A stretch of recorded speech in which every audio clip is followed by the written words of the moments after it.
Hey, Jules Bliss Vegan, and as always, welcome to my channel. And for those of you who are new, I know you can benefit.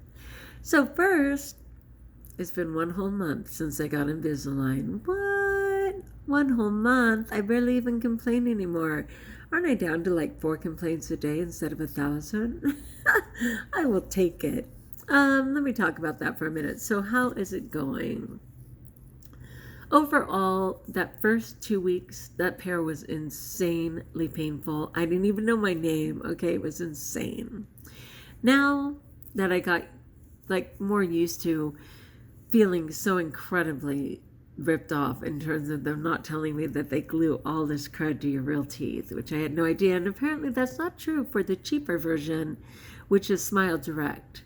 Smile Direct, I don't think you even ever meet with a dentist, and they certainly don't take the time to spot your teeth with all of these supports. So I didn't know about that at the time, and it was a bit of a shock. But obviously, it's also a situation where you don't just use like glue remover. Okay, they actually have to totally grind this stuff off. So after that, I was just in. What else could I do? Okay, so that was kind of a bummer. The tremendous amount of pain was a bummer. With the second set, because you wear them about 2 weeks at a time, I kind of figured out this hack where I, like when I'm taking them off, instead of just pulling down and inevitably catching on all the crud that they glued on my teeth, I actually pull them outward, kind of out and around each of the supports. And that helped tremendously. It really did. So today I went to the orthodontist, and apparently I didn't have an appointment. I presumed, since they said that these were 2 weeks at a time and I got them on a Thursday 4 Thursdays ago, that I was supposed to go and get new ones since I didn't have any.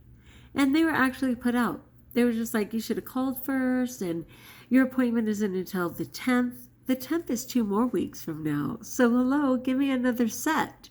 Well, I mean, you could have just kept wearing that. Yeah, that's a no. Are you kidding me right now?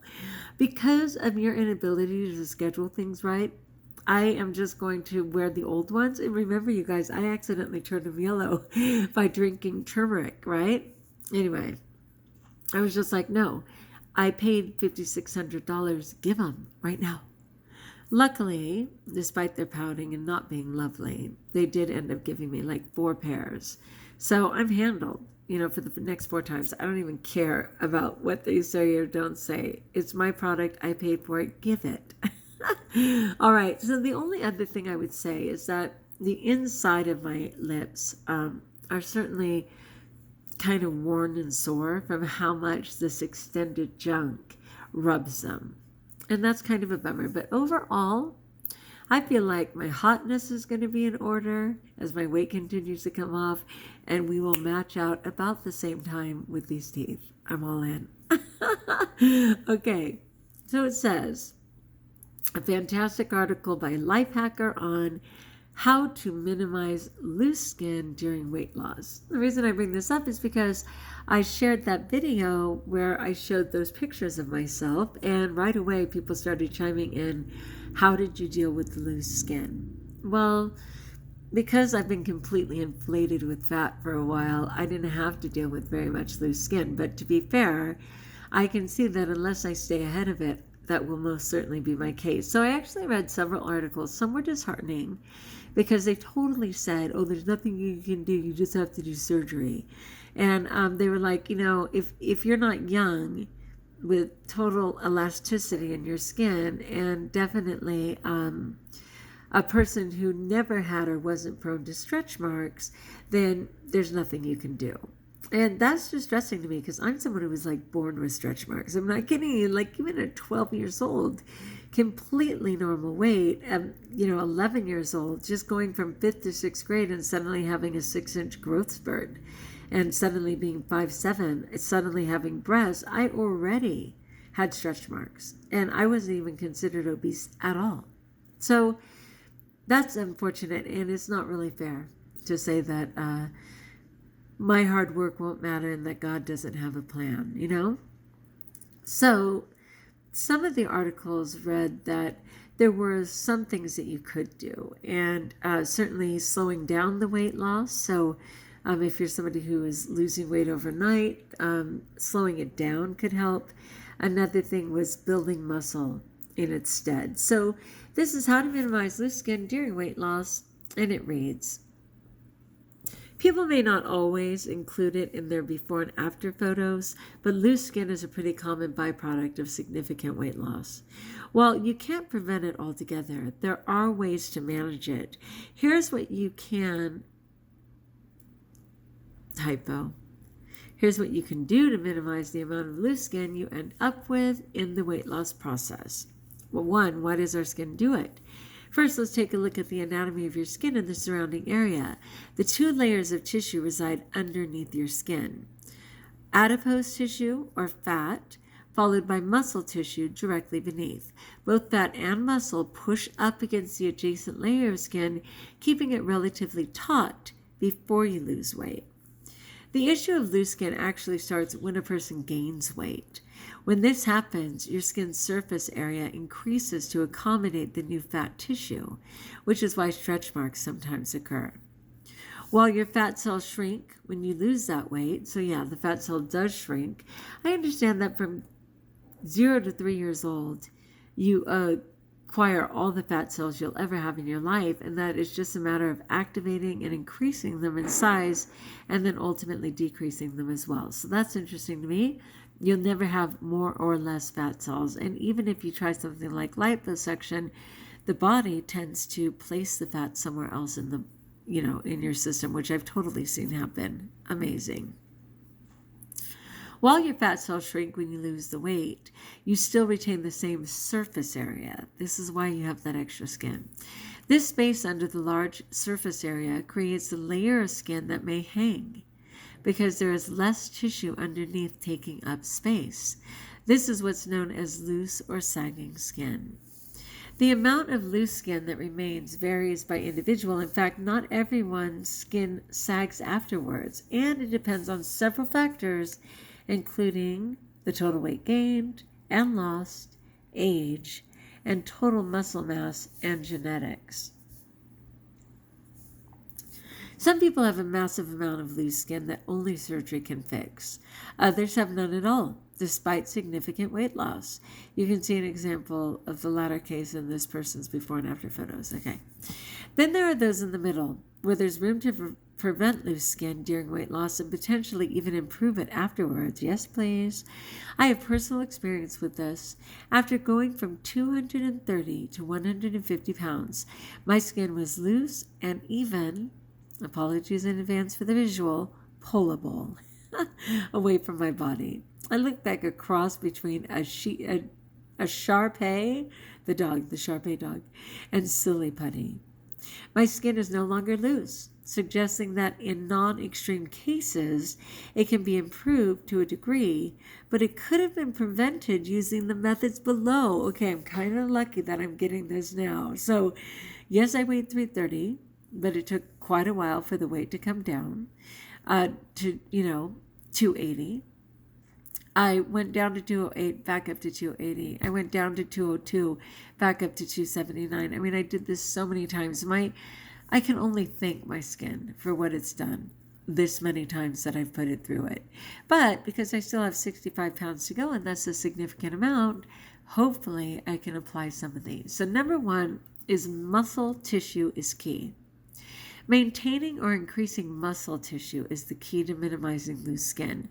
Remember, the phenomenon occurs when the underlying layers of tissue shrink under a much larger surface area. If the muscle mass is lost in addition to fat, it creates an even larger void under your skin's surface. On the other hand, increasing lean tissue fills the area underneath the skin, keeping it taut. There are a few ways that you can go about retaining or even increasing your muscle tissue during a diet. I love that idea. Just in kind of looking at myself, there's no doubt I have, what do they call them, bat wings, right? But it's the first time in my life Well, I mean, let's say the first time in my adult life, because certainly in high school and everything, I was on every sport, but the first time in my adult life that I've been intentionally doing strength training and exercise in a way that I haven't in years. So I believe this is possible for me. So it says you lose weight at a healthy pace, and I believe I most certainly do that, partly out of fear, but I tend to average just, 5 or 6 pounds a month or something. In order to lose weight, you must create a calorie deficit. When the deficit is reasonable and you're losing 1 to 2 pounds per week, a majority of the weight loss is fat. Yay, God. While a more aggressive deficit will result in faster weight loss, there's a higher risk that this weight loss will come from muscle tissue, especially when done over a prolonged period of time.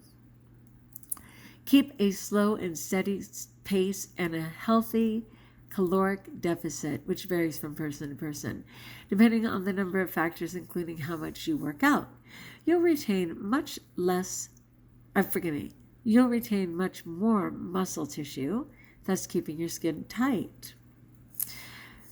Number 2, don't skip the strength training. God, so true. It's all I'm hearing every single minute right now. Okay, similar to the reasons above, incorporating strength training will allow you to maintain more muscle mass or even build muscle if you're relatively new to this type of exercise. A hypertrophy, which is muscle building regimen, may yield better results over one that optimizes strength or endurance. Hypertrophy training specializes in increasing the overall size and volume of your muscles. I love that. Allowing your skin to cling tighter to the underlying tissue. You can find a good example of hypertrophy here, and it's a hyperlink. Body weight routines are fine too, if that's more of your jam, so long as they are implemented correctly. Lastly, make sure to keep protein intake high. Again, natural plant-based protein, thank you very much. During caloric deficit that will not only prevent the loss of lean mass, but also ensure that you have the optimum amount of building muscle. You can use the Allen-Aragon rule to find your minimum daily protein target. Ooh, that's interesting. One moment, please. Okay, so I was looking up that Allen-Aragon rule, but it's too much for right now, and I'm way too tired to deal with it, so let's keep going. In some cases, it might not be skin at all. Personally, I've observed that loose skin is less of an issue for those who get down to lower levels of body fat. Of course, this could simply be due to survival bias. For example, perhaps folks without loose skin issues in the first place are more motivated to keep continuing their progress. But Dr. Ron Brown, author of The Body Fat Guide, doesn't think so, and his compelling explanation for loose skin is actually excess fat. Okay, measuring the thickness of these hanging folds of skin provides evidence that there is still a substantial amount of body fat underneath the skin. The skin is not so much loose as it is flabby due to excess body fat. Even if some areas have completely thinned out, excess body fat is likely to be stored in adjacent areas that contribute to the overall flabby condition. Wow. Still, there are certainly cases where nothing short of surgery will help, but at least there are techniques at our disposal during the weight loss process that could help control the amount of loose skin that you end up with. People may not always include it in their before and after photos, but loose skin is a pretty common byproduct of significant weight loss. While you can't prevent it altogether, there are always ways to manage it, and here's what you can do to minimize the amount of skin loss you end up with during weight loss. First, let's take a look at the anatomy of the skin. Are you freaking kidding me? Okay, I am so sorry that this seemingly started again. Okay, I'm tripping. Okay, I got that whole part. Wow, okay, that's not on me, people. This thing actually started over? Somehow it started over. I'm not kidding you. Okay, that is beyond weird. Oh, well. Anyway, I'm not sure what to tell you. It's a little hopeful for me. I'm going to stay the course on losing weight at a reasonable pace, continuing with building muscle, which is so important at any age anyway, but certainly as people get older, and their bone density decreases and everything else, it's just a smart thing to do. And it feels good. It's kind of weird. Like, I actually have muscle right now in my arms and in my thighs that it just sits there. And I'm like, wait, what was that? What did I just bump up against? Your muscle in your arm. Wait, what? Yes, it's still buried, but I'm not familiar with just having a strong muscle just sitting there in place. Wow, it's really interesting. All right, what also is interesting is how tired I am. I am so tired. I'm going to surrender. I'm not kidding you. I'm going to finish this video and I'm going to surrender because it's not serving me. And I was hoping if I went to bed by 10, I could get up around 4.